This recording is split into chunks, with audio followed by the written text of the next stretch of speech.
¿No? Un, dos, tres, decime. Ya está grabando. Bueno, muy bien, en el marco de la Expo Campo aquí en Pasavilbaso estamos con Alfredo De Angeli, además de candidato a senador, por supuesto, como sabemos, hombre vinculado al sector. ¿Qué tal, Alfredo? ¿Cómo estás? Hola Jorge, ¿qué tal? Buenas tardes a toda la gente. Bueno, desearle un feliz día de la primavera a todos los ciudadanos acá.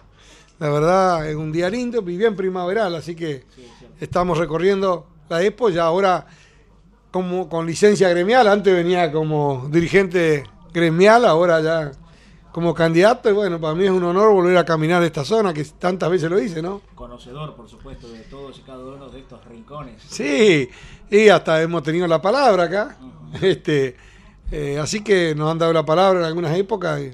Bueno, pero ahora ya estamos, ya no solamente en el sector agropecuario, sino con otros sectores más que hay que defender, y nada más y nada menos que representar a la provincia de Entre Ríos en el Congreso de la Nación, ¿no? A ver, vamos a dividir la charla en dos partes. Por un lado vamos a hablar, ya que estamos en este ámbito, en este marco, vamos a hablar un poco del campo, de su realidad, y después nos metemos de lleno en la campaña.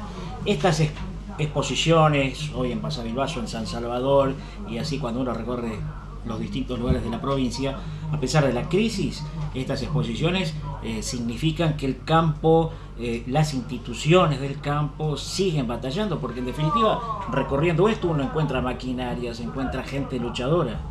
Sí, mirá, la verdad hay que felicitar a los expositores, que lo hacen con muchísimo esfuerzo. El parque herramientas, está bueno el parque, pero si el campo estuviese mejor posicionado, que el gobierno nacional realmente atendiera las necesidades del sector agropecuario y no le metería tanto la mano al bolsillo, sin duda esta exposición hubiera mucho más cantidad de implementos y mucho más de oferta que hay, ¿no es cierto?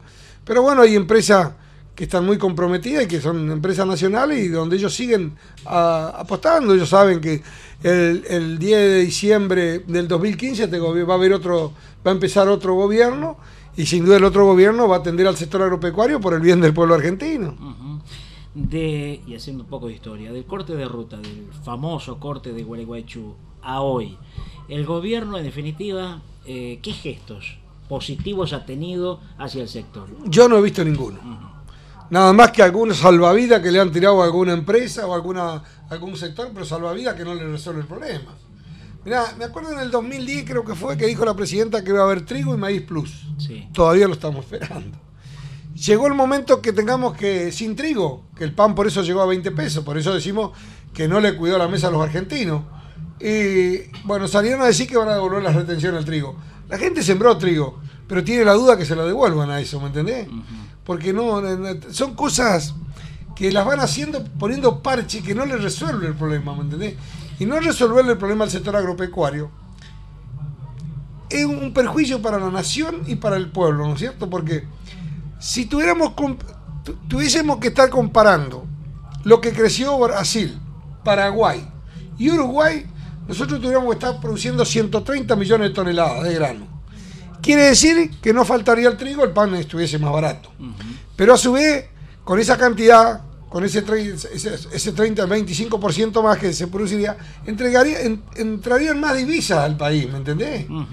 Entonces, decimos, le está haciendo un daño tremendo al Estado argentino. ¿Y qué priorizó el gobierno? ¿La soja? ¿Intensificar justamente el cultivo de la oleaginosa para poder recaudar más en desmedro del resto? Bueno, cuando ella trataba el yuyito, era como siempre, ¿viste? La hipocresía y la demagogia. Decía que la soja era un yuyito, pero apostaba que sembró más soja, por eso no incentivaba por eso no incentiva la siembra de trigo, la siembra de girasol, la siembra de sorgo, la siembra de lino, no, todo el mundo vuelca a la soja. Por eso corrió la frontera de la ganadería y perdimos el 20% del stock ganadero, pero a su vez cerraron más de 100 frigoríficos y quedaron 12.000 obreros en la calle. Pero estamos en puerta de una crisis avícola. Y ahí van a quedar miles de puestos de trabajo en la calle, porque ya no se habla del productor agropecuario, ya se habla de lo que genera el sector. Si hablamos del arrocero, los arroceros están en una crisis tremenda. Va a haber molinos arroceros cerrados, Y no es solamente el arrocero que planta el arroz, sino está toda la cadena del arroz, la industria, el transporte y todas esas cosas, ¿no? Bueno, a ver, estamos a 5 minutos de Villa Mantero y allí había una planta modelo como Calimboy, ya prácticamente hace un año que cerró las puertas. En esta última semana, estamos a 10 minutos de Villa San Marcial, ha cerrado las puertas la cooperativa de Correa. Digo, todo esto es un indicador, lamentablemente. Eso se llama desocupación. Es el nombre de desocupación. No puede salir un país adelante donde se está incrementando cada vez más la desocupación, ¿me entendés? Pero a su vez se trasladan los precios a la mesa de los argentinos. Sí. Y la inflación encima que le está comiendo el sueldo a los asalariados. Entonces está haciendo un daño tremendo, ¿me entendés? Porque si por hacerle daño al sector agropecuario, le está haciendo daño a la mesa de los argentinos. Cuando ustedes en el marco de la 125 denunciaban que, por ejemplo, la carne iba a costar tanto, nadie lo creía y al final prácticamente los valores que se manejaban son los de hoy. Cuando vos ves que más del 40%, que la hacienda que va a faena, más del 40% que van a faena son hembras en capacidad de reproducción, es un ternero menos para el año que viene, de 2 terneros para dentro de 2 años, quiere decir que va a faltar carne en el mercado. Y eso hace que aumente la carne, ¿me entendés? Por más que después el secretario de Comercio Interior lleve carne para todo, que lo único que hace es perjudicar al carnicero que paga la tasa a la municipalidad, que paga el impuesto, que tiene empleados, ese camión beneficia a la gente en un día o dos. Acá lo que hay que buscar es que el carnicero pueda vender la carne en precio y que el asalariado la pueda comprar, ¿me entendés? Eso es lo que hay que buscar, ese es el equilibrio. No con un camión que diga carne para todo un día, 2, y después... Quizás uno de los gestos pudo haber sido el haberlos convocado a la mesa de hace unas semanas en el sur, cuando fueron prácticamente todos, y el campo fue el único sector importante, movilizador, que quedó fuera. Bueno, esas son las cosas que no nos explicamos nosotros, porque el sector agropecuario es un sector muy importante para el país, sí, en el tema de ingresos de divisas, pero también si hablamos de la lechería, el campo genera... un empleado de cada 4 que tiene la Argentina sale del sector agropecuario. Entonces yo no veo, ¿viste? Yo por ahí he charlado con mucha gente de la política y decía, qué error. Y yo le decía, ¿qué haría? Por ahí he charlado con algún gobernador, le digo, o candidato, le digo, ¿qué haría? Y lo primero que resuelve, una de las cosas que le resuelve es el problema del campo, digo. Nosotros necesitamos que entren más en divisa, que los alimentos estén más baratos. Y la otra parte, venderla. Sacarle la retención a los cortes que es portable. Eso haría que bajara el precio de la carne para asar y la pulpa milanesa tuviera que bajar. Pero bueno, así no lo hacen, y bueno, este es un capricho y si ni siquiera se fijan en los países vecinos, que no nos hagan caso a nosotros, que miren el Uruguay. El Uruguay está exportando más carne que nosotros y el pueblo uruguayo come la carne más barata. O sea que el gobierno evidentemente tiene como una visión muy de Buenos Aires. Sí, yo no sé si lo hacen por desconocimiento o mal asesorado, ¿no es cierto? Si es ideológico, lo único que hace, esa ideología no sirve para nada porque le hace mal al pueblo. Bueno, es lamentable porque, insisto, en la zona, Calimboy, ahora la cooperativa de Correa. Y van a seguir, ¿y el sector avícola cómo está? FEPASA en Concepción del Uruguay, que bueno, también es un indicador, y sabemos que este departamento, el departamento Uruguay, es el más importante desde el punto de vista avícola. Y bueno, y la transformación de grano a carne, ¿me entendés? Porque acá el grano no se va a Entre Ríos, llega a los molinos van a los frigoríficos, los molinos van al gallinero, al galpón de ave y ahí va al frigorífico. Es una transformadora de productos, y bueno, pero el gobierno no lo entiende.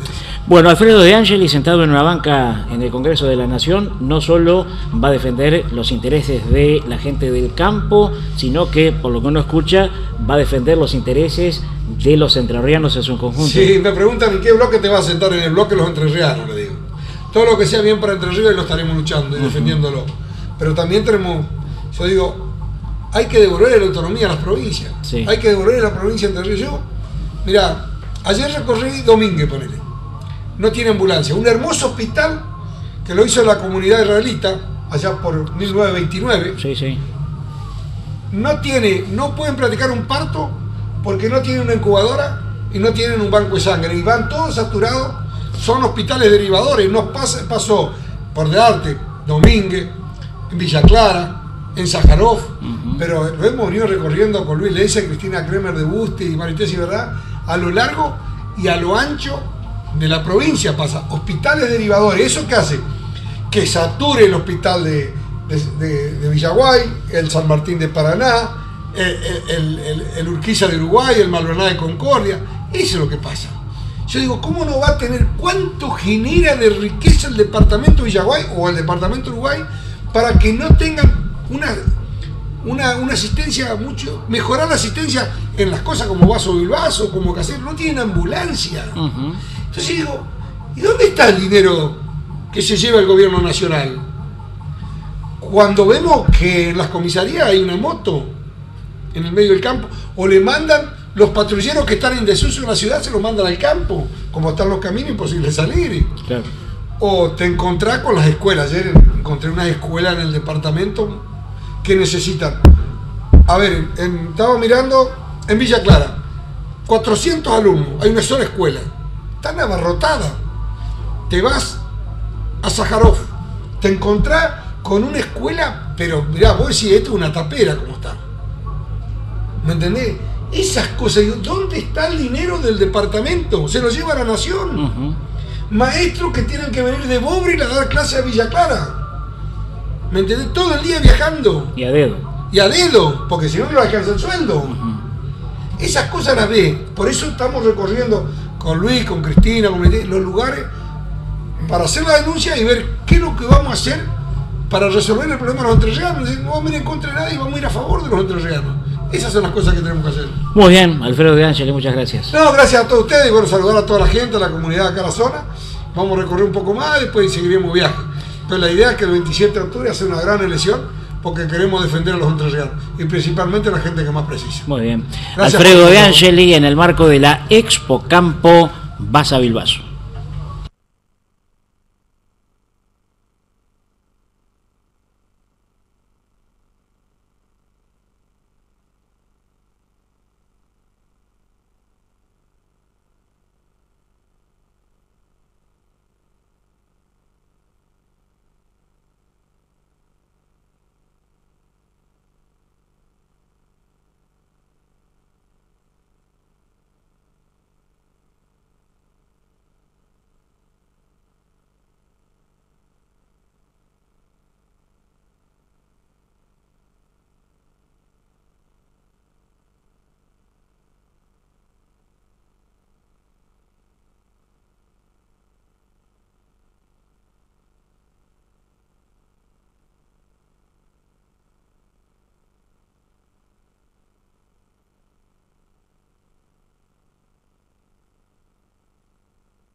Bueno, muy bien, seguimos desde el móvil de Delco Imagen. Estamos recibiendo, por supuesto, a todos y a cada uno de los dirigentes, ya sean políticos, sociales, vinculados al sector rural, que pasan por aquí y que con mucho gusto nosotros los estamos recibiendo, como lo vamos a hacer hoy y mañana, obviamente. Luis Leiza, candidato a diputado, ya está junto a nosotros. ¿Qué tal, Luis?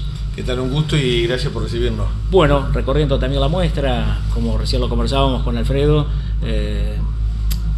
gente de campo en general, digo, batalladora, ¿no? A pesar de inclemencias del tiempo, vaivenes económicos, de todos y cada uno de los inconvenientes que se conoce, la gente de campo sigue adelante, ¿no? Sin despreciar a ninguno, pero con la potencia que generalmente dan los alemanes, los judíos en este caso. Te quiero aclarar por las dudas, yo soy Leiza Miller Schlund, mi madre es de Aldea San Juan. Mirá vos. O sea que estoy muy emparentado con todo lo que es la actividad Agrícola no conozco nada, algo sé, pero es de derecho. Sí, sí. Pero miro y por supuesto sí no me consta la potencialidad que tiene esta actividad. Y hay que decir la verdad. Esto tiene mucho que ver con el crecimiento que tuvo Argentina en los últimos años, con la salida de la crisis, un crecimiento que tenemos que transformarlo en desarrollo. Y por eso es tan importante apoyar al campo para que obtenga el reconocimiento que se merece por lo que significa en cuanto a la generación de divisas, y al mismo tiempo para que esta actividad repercuta en lo que tiene que ser una mayor sensibilidad por parte del gobierno nacional para que, por ejemplo, ahora en una nueva instancia de diálogo que se convoque a la presidenta, no se ignore lo que es la mesa de enlace y las distintas organizaciones rurales que la componen. Yo sé que uno de los temas que a Luis Leiza le apasiona tiene que ver con el medio ambiente, seguramente por todo lo que pasa en Gualeguaychú, ¿no es cierto? Y por lo que se conoce al respecto. Pero cuando uno habla de campo, también tiene que hablar de medio ambiente y de esa relación que muchos incluso cuestionamos. Por ejemplo, el monocultivo de la soja que avanzó en los últimos años, si bien es cierto que generó divisas, pero al mismo tiempo terminó con los bosques nativos, dejó de lado otras cuestiones también históricas que se realizaban como actividad en el campo. Además, también trajo el problema de los agroquímicos. Exactamente. Y todavía no se le encuentra la vuelta. Hay leyes que van, que vienen, que se patean un poco más adelante, porque seguramente debe haber intereses que obviamente no les convienen. Pero por eso hace falta una mirada integral de toda la sociedad. Vos planteabas recién en el rol de los agrotóxicos, traducido en lo que comúnmente dice el paisano, la desaparición de la lechuza, donde la lechuza ha desaparecido de muchísimos lugares, producto del uso de estos elementos que tienen que ver con un agro mucho más intensivo. Pero la tarea del Estado es lo que está fallando, la búsqueda de un equilibrio que armonice la productividad y la eficiencia del sector privado con la equidad y la justicia que tiene que apostar el sector público. Y el otro tema que también tiene que ver, que es una especie de trípode, es que busquemos el cuidado del entorno, que ahí está el medio ambiente. Cuando una de estas tres patas tensiona mucho hacia un lado, cuando hay mucha productividad en desmedro de la equidad y del entorno, esto falla. Sí. Cuando hay mucha presencia del Estado a través del gasto público, el que se ve ahogado y asfixiado es el sector privado, y al mismo tiempo el entorno no tiene la dimensión en quienes deciden política pública que se debe tener. Por eso es tan importante en esta etapa ponerle la mesura, la racionalidad frente a un gobierno que no lo tiene. Vos recién hablabas con Alfredo de Ángel del tema educativo, y no quiero dejar pasarlo por alto. ¿Vos te parece lógico y sensato que en un país que ha tenido la caída en el rendimiento académico que ha tenido, le demos asueto a los estudiantes secundarios por el Día del Estudiante? En un país donde además los feriados y los inhábiles, creo que estamos primero o segundo en el contexto mundial en cantidad de feriados. Bueno, estas son las cosas que tenemos que revertir, porque eso hace a tener un país normal y en serio, donde se proteja la producción, donde se proteja la educación y donde se proteja todas aquellas cuestiones que son segmentos que tienen que ver con las políticas del Estado para el desarrollo y la promoción integral del hombre. Por eso tenemos que estar realmente con una mirada mucho más amplia que hoy, lamentablemente, el gobierno no la tiene. Evidentemente los hombres somos contradictorios, ¿no? Porque, a ver, tomando esto, ¿no?, del asueto, desde los gobiernos y desde el Consejo General de Educación de la provincia particularmente, siempre se insiste ante una medida de fuerza que día en que no se dicta clase no se recupera nunca más.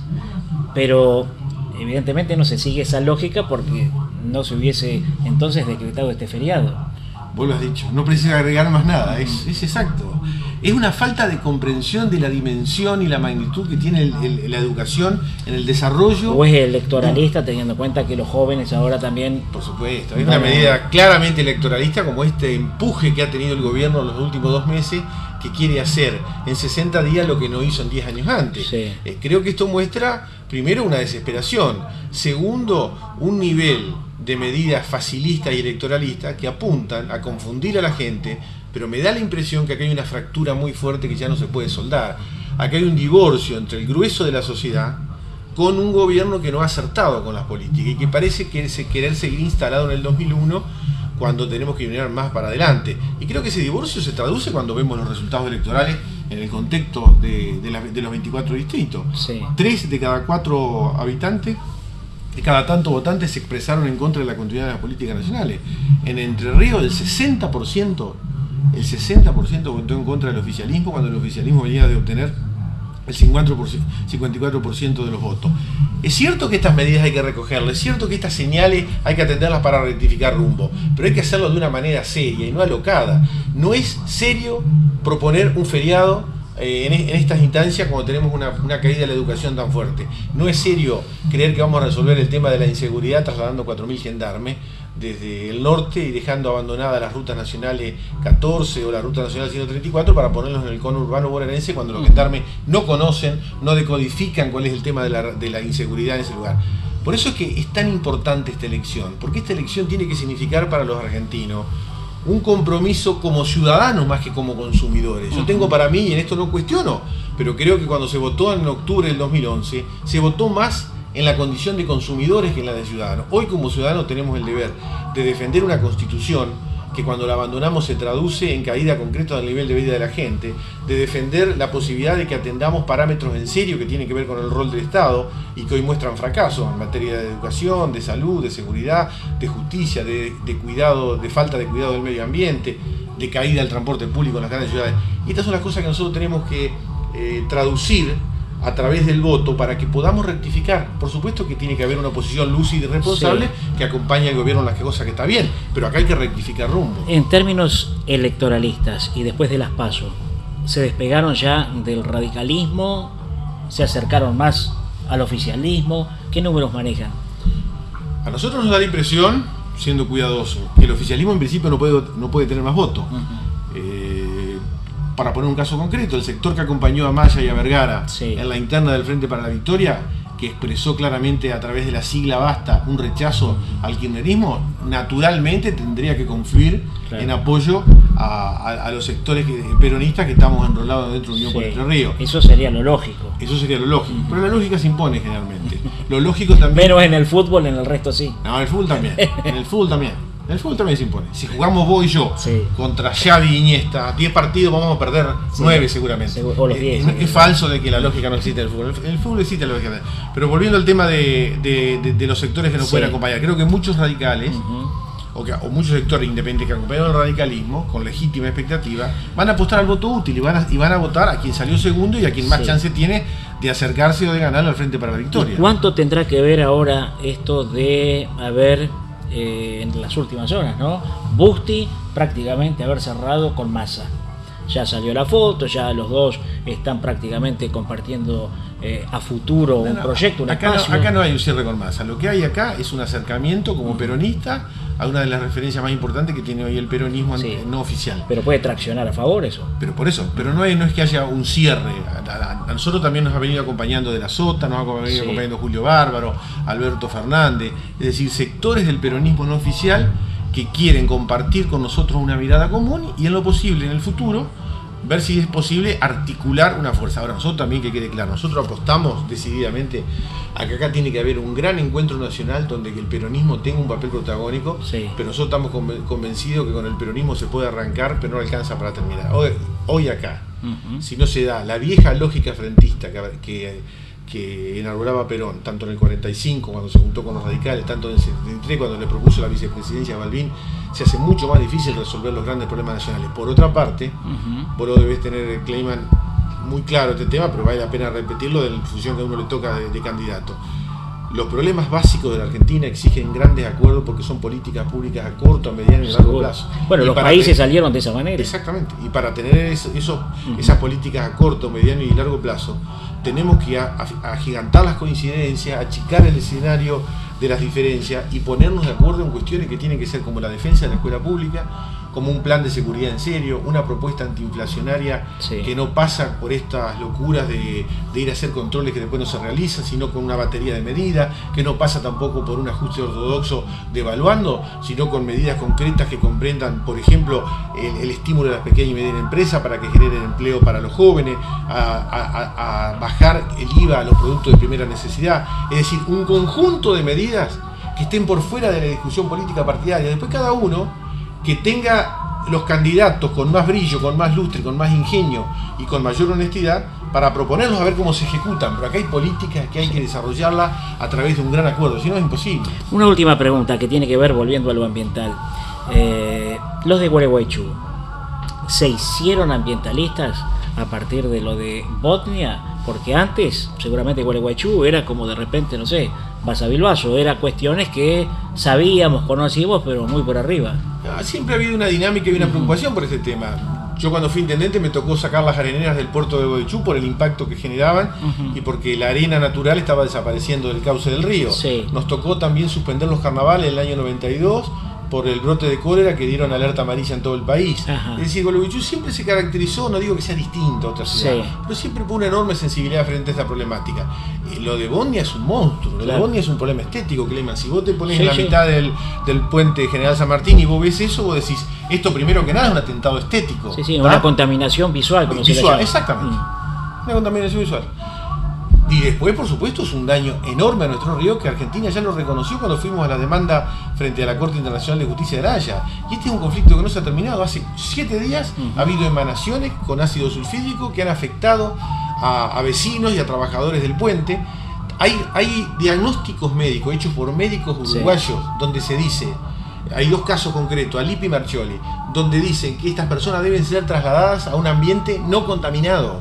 Y todavía ponemos en duda lo que esto genera. Por esto que nosotros tenemos que decirle al gobernador que se ponga a la cabeza. Nosotros creemos que este tema lo ha sobreactuado con un mero afán electoralista, pero bueno, pero si se preocupa, bienvenido sea, que se ocupe, pero que se entienda que acá tiene que haber una mirada común del poder público, de la sociedad civil en su conjunto y de todos, porque este es un problema muy complejo, porque está de por medio de otro país, que tenemos que llevarlo adelante con mucha seriedad, con mucho rigor y no con el único espíritu que tiene el gobierno, que es de desactivar el reclamo para que lo metamos bajo la alfombra y Gualeguaychú se resigne a convivir con la contaminación. Y una última cosa, y hasta como una reflexión, ¿no?, que puede generar, y esta es la intención, el debate, cómo entró en crisis esto de la derecha y la izquierda en determinados temas, ¿no? Porque bueno, uno supone que el gobierno uruguayo es un gobierno de izquierda y lleva adelante políticas que supuestamente no tienen nada que ver. En Ecuador tenemos un gobierno supuestamente también de izquierda, pero a Chevron le puso freno y acá firmamos el convenio. Digo, ¿cómo nos ponemos de acuerdo en derechas y en izquierdas? La que vos planteás es una pregunta ajustada y de una enorme lucidez. Vos fíjate, Clemen, 2 gobiernos democráticos que presumen de ser populares y nacionales se resignan no frente a Estados Unidos, no frente a Gran Bretaña, no frente a Brasil, frente a un pequeño país como es Finlandia de 4,5 millones de habitantes, 3 veces menos que lo que tiene la provincia de Buenos Aires. Entonces las fuerzas económicas tienen más poder que la voluntad democrática y ambos gobiernos se transforman más en garantes de una inversión extranjera que en garantes del bienestar y la salud de su pueblo. Estas son las paradojas que hoy tenemos que discutir y por eso tu pregunta es perfecta y adecuada. A veces las cosas hay que plantearlas con mucha mayor responsabilidad, hacer menos alaraca y tener en cuenta que a veces la independencia nacional o la autodeterminación de los pueblos pasa por medidas que no solamente tienen que ver con el grito o con la extrapolación de determinados conceptos, sino con medidas concretas que le sirvan a la gente. ¿Qué es lo que nosotros, y déjame pasar un chivo, qué es lo que nosotros queremos plantear ahora? ¿Qué les pasa a los legisladores del Frente para la Victoria? Ellos son representantes de la presidenta. Nosotros con De Angeli, él quiere ser representante de la provincia de Entre Ríos como senador. Yo quiero ser representante de la sociedad que me vota, no como hoy, que cuando está el problema de Botnia o aparece el problema de la resolución 125, los legisladores dan una vuelta a carnero y en vez de defender a los productores o en vez de defender a los vecinos de Gualeguaychú, se transforman automáticamente en justificadores de las cosas que no se hacen. Bueno, estas son las cosas que hay que revertir y por eso el 27 de octubre nos tienen que acompañar. Muchas gracias. No, gracias a vos. Luis Leiza, también acá en la Expo Campo, visitando nuestro móvil. Nosotros, por supuesto, vamos a seguir viendo imágenes que tienen que ver con esta muestra 2013 en Basavilbaso.